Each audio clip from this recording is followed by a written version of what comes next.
é fraco. Será que eu devo encarar aquela questão da justiça? Cadê? Parça, ela tava na internet.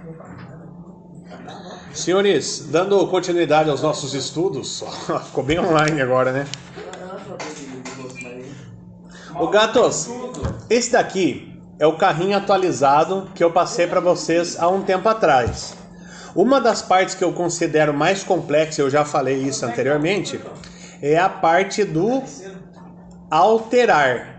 Porque ele verificava se vinha aqui a ação de alterar e vinha um filho da puta passado por post, verificando se era um array e esse array perguntando se chamava produto, né? Ah, esse cara é um array? É. Aí ele percorria esse array e fazia alteração. Graficamente aqui no desenho, eu tenho uma figura aqui para mostrar para os senhores. Eu tenho essa situação aqui, ó. Deixa eu esconder esse lado aqui, ó. Essa parece uma régua, né? Aqui eu tenho, por exemplo, um produto de código, deixa eu pôr em vermelho, de código 5 e a quantidade 18 nessa outra posição aqui, beleza? Aí quando eu queria alterar, eu já fiz essa representação de desenho para vocês um outro dia, eu preenchia lá no formulário que eu queria alterar do 5, né? Na verdade, eu não preencho o código 5, ele percebe isso, ele faz a leitura, percebe isso. E a quantidade não vai ser 18, vai ser 7. O que ele fazia? Eu colocava esse cara para localizar aqui assim, ó. Ah, existe uma variável de seção? Existe. Dentro dessa variável de seção tem um cara, um array chamado carrinho? Tem. Existe uma posição 5? Tem.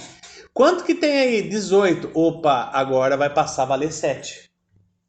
É assim a primeira versão que eu passei para vocês.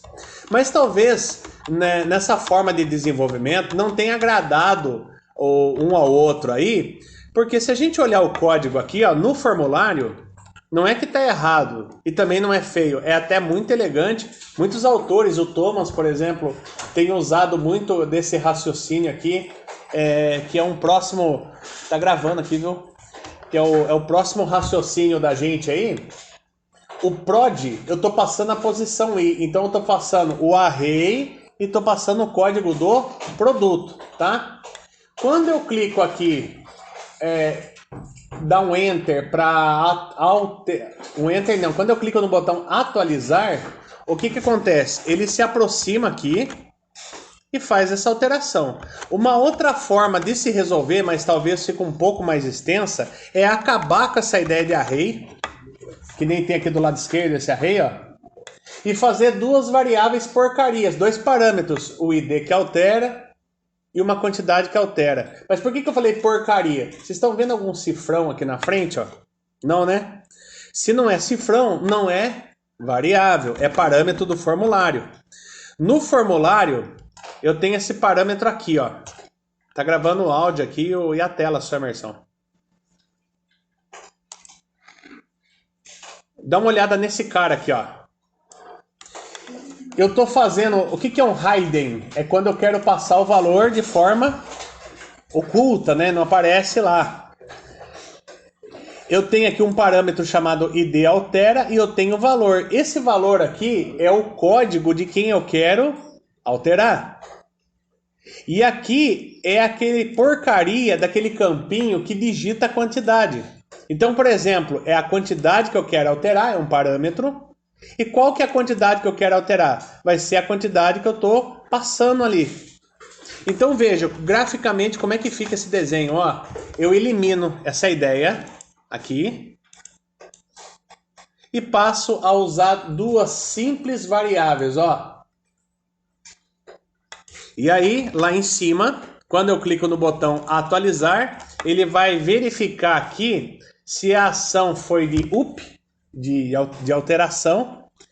Eu pego o que foi passado por post. E por que aqui é post? Porque lá embaixo, ó, se você olhar aqui, o método está sendo qual? Por post. E lá embaixo, no finalzinho, tem um botão que eu já passei por aqui hoje, chamado atualizar. Quando eu clico nesse botão atualizar, ao invés de passar, portanto, aquele array, eu estou passando 2 parâmetros por post. Eu mostrei o ID para alterar é, a quantidade para alterar é, e aí tem aquela validação filha da puta. Se não tiver vazio na quantidade, ou se for diferente de 0, porque a gente viu que se for 0, eu dou uma limpadinha daquele produto no carrinho, ele vai fazer esse simples if aqui, que nesse caso aqui vai receber a nova quantidade através daquele ID. Por exemplo, no exemplo gráfico que eu fiz aqui, seria aqui 5 e 18. Daí ele vai mandar para cá o quê? Ô, tem um 5 aí? Tem. Que 5 e 18? 5 e 7, né? Nossa senhora. 5 e 7. Nossa, ficou muito ruim isso. Que isso? Tem um barulho estranho aí. 5 e 18, tá? É o que estava. Quando eu clico no atualizar, tem um cara aí, Session, tem uma tem um array dentro chamado carrinho, tem. Fazendo favor, tem o 5, tem, tá aqui, ó. Ah, então muda pra mim aí, ó. No lugar de 7, no lugar de 18 vai ser agora 7. Então, pessoal, é mais uma forma de resolver utilizando array. E aí agora combinando array com 2 parâmetrozinhos do formulário. Simples assim. Aumentou o quê? Aumentou só uma linha aqui embaixo. Que é essa linha passando por hidden. Ó. Um eu passo escondido e o outro, meu amigo, eu passo mostrando. Beleza, senhores? Entenderam o raciocínio? Visualmente, diferença? Esse é o carrinho